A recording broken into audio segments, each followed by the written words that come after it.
What's good, everybody? Welcome back to the channel. Today, we're going to be talking about episode 4 from season 3 of The Bad Batch. But before we do get into that, remember, hit the subscribe, like, and notification bell so you're always in the know as we're fast approaching 4,000 subscribers. We get the video and the channel trending. Don't forget to have a membership and a merch store. And without further ado, let's get into today's video.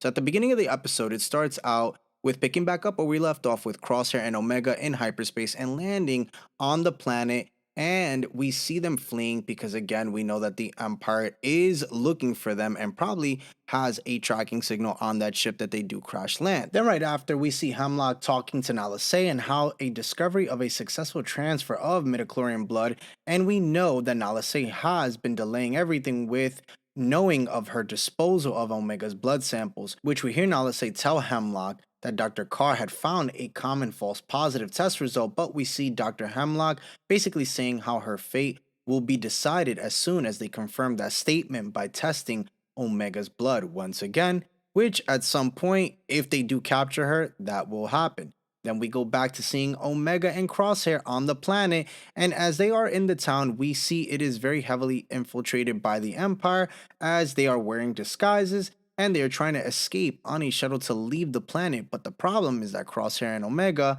they have is running into the person at the gate and not having enough credits. They even try to bribe the person, but again, they have to figure out how they're going to get out. And right after, it's funny because we see Omega hustling a Trandoshan when they go into this bar, and she ends up winning the game 2 times. Yes, not once, but twice. But then we see Captain Man challenge Omega as she has won twice and caused some commotion there. But she does win against him. But of course, nothing could ever go that easy. So, because, yes, gambling is not allowed, she has to pay a fee of that. And then right after, it's funny because she runs into a child that ends up being outside as well and sees and notices that the creature that she's been running around with is gone. And then, of course, the kid saw what happened, but it does come with a heavy cost. So she also has to pay him as well. So there's that. But then we see that Crosshair and Omega obviously want to go different routes because Omega wants to go save this creature, but Crosshair wants to obviously go a different route, and that is of escaping the planet. But of course, Omega doing Omega things, and Crosshair now kind of having a heart comes back to help Omega. And it ended up being that Mr. Captain Man himself knew about Crosshair and Omega and had alerted Dr. Hemlock and how he was on his way.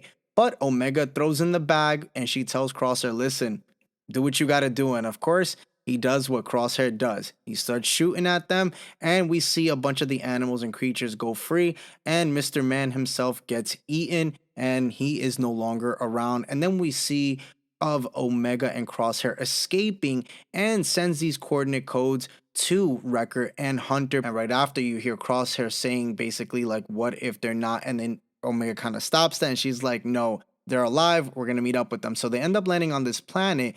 And then right then and there, when she comes out of the shuttle that they had taken, we see Wrecker give Omega a big hug and as well as Hunter. And we see them rekindle and they come back together.